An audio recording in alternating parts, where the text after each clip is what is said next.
মানুষগুলোর যে পরিস্থিতি খুবই ভয়ানক একটা পরিস্থিতি। তিরপল দিয়ে মানে আজকে 4-5টা দিনের বেশি হইলো কি জানি তিরপল দিয়ে তারা রয়েছে। বৃষ্টি আহে নাল খুঁজে দিছে কিন্তু পানি না। আর এই রোদের মধ্যে বৃষ্টি ওই তিরপলের তলে থাকার জন্য সব কিছু রাস্তাঘাট লাগে। 93 সালামু আলাইকুম প্রিয় দর্শক, কেমন আছেন? আশা করি ভালোই আছেন। আজকে 5-6 দিন হয়ে জায়গা আমাকে জায়গায় যে বাকরিকুচি নলবাড়ির, যেটা নলবাড়ি ডিস্ট্রিক্টের বাকরিকুচি এরিয়া বলে কয়, যে ইভেকশন হয়েছে। এই যে দেখে দেন এই যে ইভেকশনের পরিস্থিতি পরিবেশ।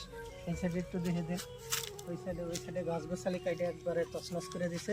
আর এই সাইডে এই যে পাকা পাকা ঘরগুলো, ওই সাইডে দেখেন এই যে পাকা পাকা ঘরগুলো তছনছ করে দিছে। এই যে মানুষের অনেক কষ্ট আর মেহনতের বলে একটা ইট জোড়া দেয়া এই পাকি ঘরগুলো দিছে।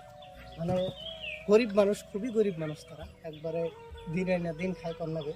এই যে পাকা ঘরগুলো যে দিছে এরা বহুত পরিশ্রম করে।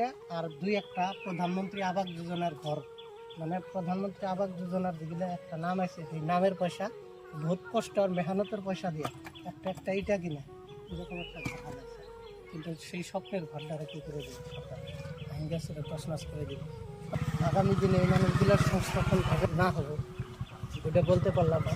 কিন্তু আমি সরকারের কাছে বিনম্র অনুরোধ করি যে এই খান কঠোর পরিশ্রম করে একটা ইটা দিয়ে যে এই ঘরগুলা যে বানাইছেন, এই পরিশ্রমের মূল্য যাতে সরকারে যাতে পুনরায় দেয়, আমি সরকারের কাছে আহ্বান জানাচ্ছি। এটা এই মানুষগুলারে এক কাটা কমসে কম এক কাটা মাটি দিয়ে একদম পুরা স্থায়ীভাবে মাটি আবন্টন দিয়ে এক কাটা মাটি দিয়ে যদি মানুষগুলার সংস্থাপন করে দেয়, তাহলে খুবই অন্তর থেকে মানে ধন্যবাদ জানাবো সরকারে। খুবই ভালো লাগবে। মানুষগুলোর যে পরিস্থিতি খুবই ভয়ানক একটা পরিস্থিতি। তিরপল দিয়ে মানে আজকে 4-5টা দিনের বেশি হইলো কি জানি তিরপল দিয়ে তারা রয়েছে। বৃষ্টি আহে নাল খুঁজে দিছে কিন্তু পানি না।